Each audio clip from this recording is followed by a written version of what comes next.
आर्य one विकास farm trust के माननीय उप प्रधान जी, मंत्रीद्वय, विद्यार्थीगण, वंदनीय मातृशक्ति।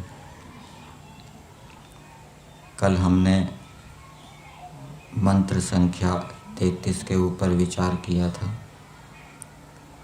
और उस मंत्र में परमेश्वर ने सभी मनुष्यों को प्रेरणा दी थी कि वो एक स्थान से दूसरे स्थान जाने के लिए वाहन आदि साधनों का उपयोग करें और वो जाना किस लिए हो, हवन करने के लिए, यज्ञ करने के लिए। जो राजा लोग होंगे वो संग्राम को रचकर फिर यात्रा करेंगे, अर्थात निश्चय कर लेंगे कि अब उस शत्रु के साथ हमें युद्ध करना है। फिर निश्चय करने के बाद वो गाड़ियों में अपनी सामग्री, सैनिक आदि लाद कर हमला करने के लिए जाएंगे। इसी प्रकार से विद्वान लोग भी हवन आदि का निश्चय करके कि अमुक स्थान पर यज्ञ करना है अमुक यजमान के यहाँ, तो वो उसके यहाँ अपने साथ साधनों को ले जाएंगे और व्यक्तियों को ले जाएंगे यज्ञ करने के लिए। तो मनुष्यों को संग्राम रचकर, अर्थात संग्राम की योजना बनाकर उसको क्रियान्वित करने के लिए, इसी प्रकार से विद्वानों को हवन आदि की योजना बनाकर उसको क्रियान्वित करने के लिए, यात्रा आदि व्यवहारों को करने के लिए यानों का उपयोग करना चाहिए। और वो यान कैसे होने चाहिए? सूर्य त्वचा, बाहर से उनका आवरण सूर्य के समान चमकने वाला होना चाहिए। और वो विद्वान कैसे हों? भावार्थ में तो दिया है राजा आदि मनुष्य, तो राजा आदि से राजा है और भी जो वैश्य है, ब्राह्मण है, वो कैसे हों? वो विद्वानों में श्रेष्ठ हों, अनेक गुणों में कुशल हो। और गुणों में कुशलता कैसे प्राप्त होती है? अभ्यास करने से गुणों में कुशलता प्राप्त होती है। कल उदाहरण दिया था, विद्या प्राप्त कर ली, अब उसका अभ्यास नहीं किया तो उसमें कुशलता नहीं आएगी। आप तुरंत किसी शंका का समाधान नहीं कर पाएंगे, कोई उत्तर नहीं दे पाएंगे। आज मंत्र संख्या 34 का स्वाध्याय किया गया। मंत्र है आ न ईडाभिर विदथे सुशस्ति विश्वा नरः सविता देव एतु अपि यथा युवानो मत सथा नो विश्वम जगत अभिपित्वे मनीषा।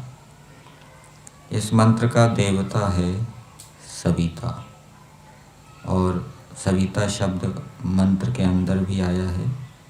सविता का अर्थ मंत्र के भाष्य में महर्षि दयानंद जी ने सूर्य किया है। सूर्य को सविता भी कहते हैं।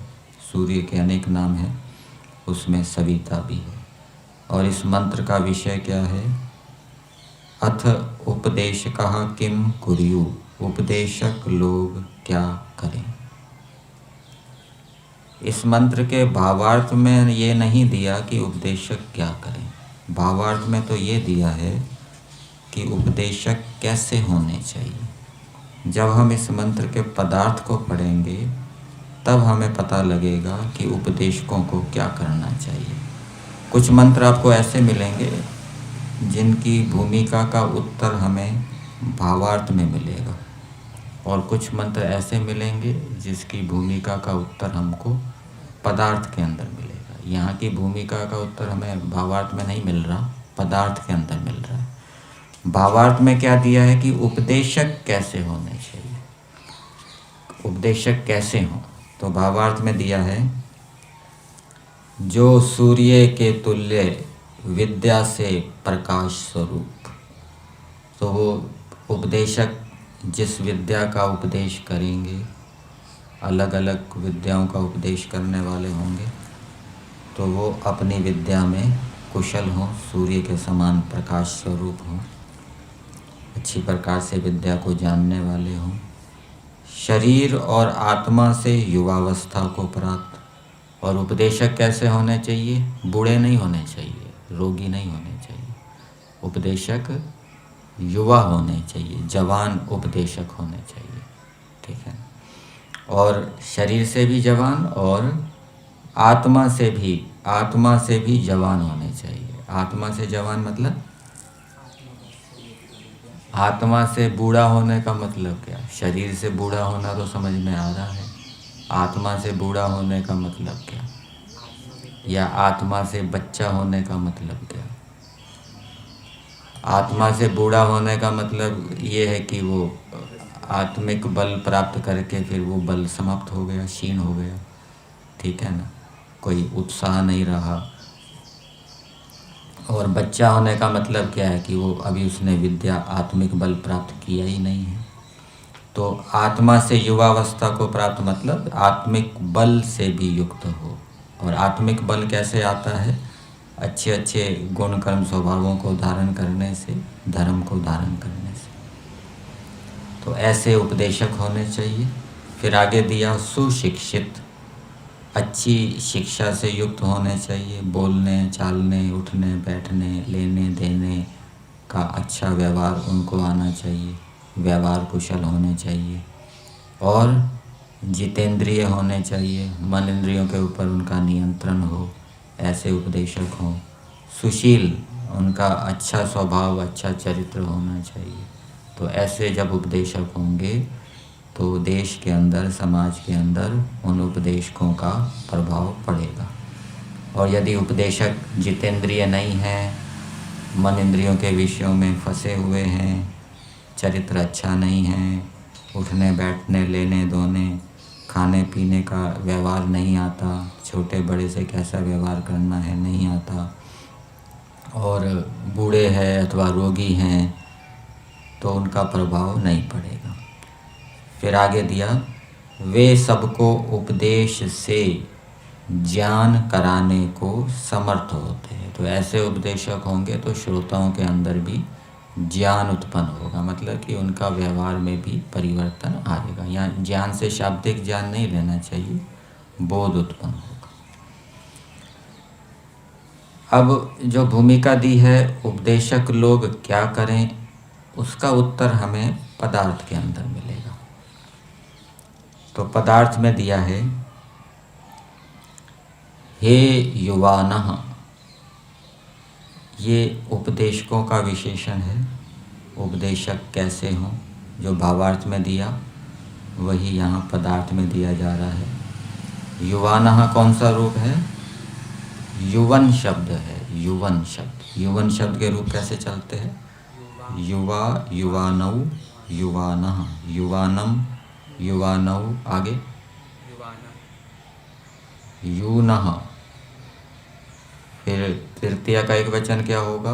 यूना, युवभ्याम, युवभी, इस प्रकार से रूप चलेंगे।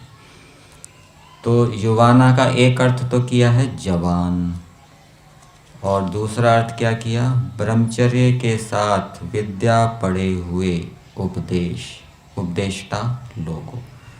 तो ये आत्मा से युवावस्था का मतलब हो गया जिन्होंने ब्रह्मचर्य के साथ अपने सामर्थ्य के अनुकूल, जितना उतना उनका सामर्थ्य है उतनी उन्होंने विद्या प्राप्त कर ली है, और सामर्थ्य नहीं है विद्या प्राप्त करने का। हर एक का अलग अलग सामर्थ्य होता है। तो जिसने अपने सामर्थ्य के अनुकूल पूर्ण विद्या प्राप्त कर ली है वो युवा है, और ऐसा उपदेष्टा होना चाहिए। तो ऐसे उपदेष्टा लोगों को संबोधित करते हुए कहा जा रहा है यथा। अब ये उपमा दी जा रही है, भावार्थ में दी है ना, इस मंत्र में उपमा और वाचक लुप्तोपमा अलंकार है। तो उपमा में उपमावाची शब्द का प्रयोग होता है उपमा अलंकार में, और वाचक लुप्तोपमा अलंकार में उपमावाची शब्द का प्रयोग नहीं होता।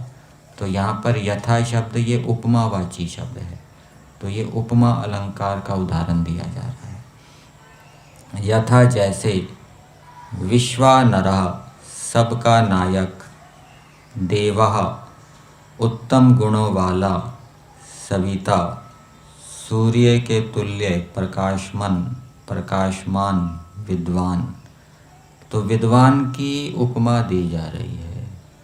उपदेष्टा लोगों को कैसा होना चाहिए?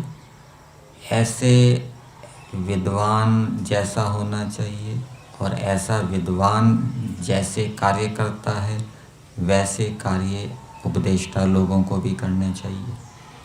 तो वो विद्वान कैसा है? सबका नायक, सबको ले जाने वाला है, नी प्रापने, सबको अच्छे अच्छे कार्यों की प्राप्ति कराने वाला है, धर्मों की प्राप्ति कराने वाला है, कर्तव्यों की प्राप्ति कराने वाला है, उनको धर्मों का कर्तव्यों का बोध कराने वाला है, समाधान की प्राप्ति कराने वाला है। कोई समस्याएं उत्पन्न हो गई, उन समस्याओं का समाधान करने वाला है। ऐसा जो विद्वान है, सबका नायक, वो सबका नायक है, सबको सुखों की प्राप्ति कराने वाला है। मनुष्य हों पशु हों, उनको भी, पशु भी समस्या से ग्रस्त हो जाते हैं, बाढ़ आ जाती है, रोगी हो जाते हैं, आदि आदि। फिर है देवः, उत्तम गुणों वाला। और विद्वान कैसा हो? उत्तम गुणों से युक्त हो, उसके अंदर पुरुषार्थ गुण हो, परोपकारी हो, और साहसी हो, सहनशील हो, धैर्यवान हो, आदि आदि। सविता, सूर्य के तुल्य प्रकाशमान। और वो विद्वान जो विद्या उसके पास है, जिस विद्या के कारण उसको विद्वान कहा जा रहा है, वो विद्या उसके पास कैसी होनी चाहिए? सूर्य के समान।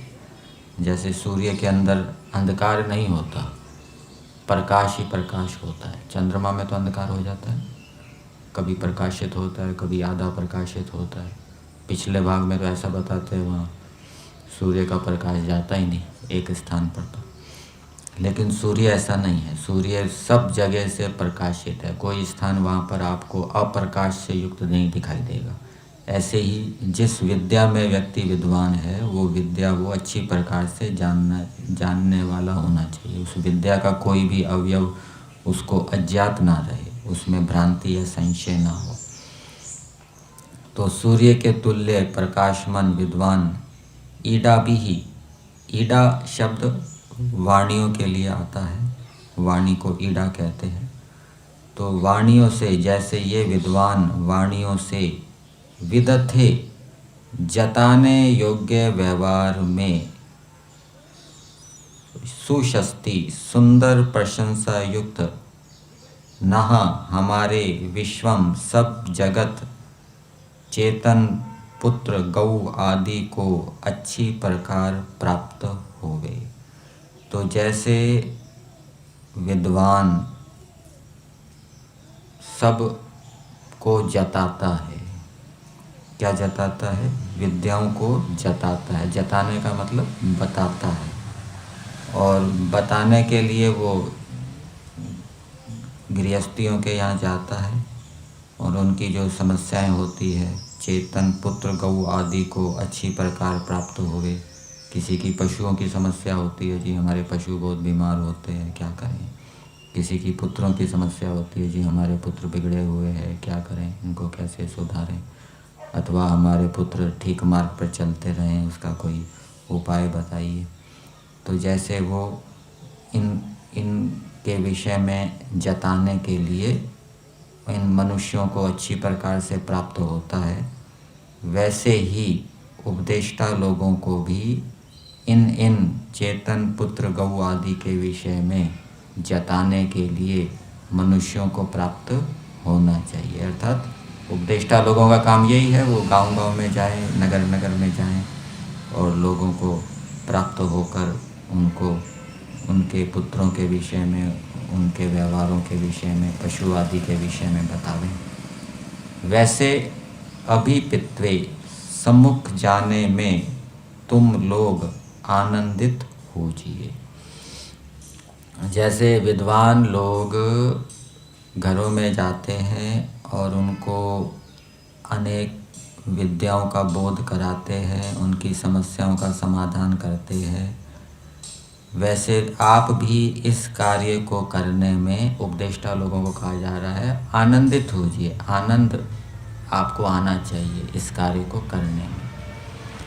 और जो नहा हमारी मनीषा बुद्धि है, उसको भी शुद्ध कीजिए। तो उपदेष्टा लोगों का कार्य क्या है कि मनुष्यों की बुद्धि को शुद्ध करें।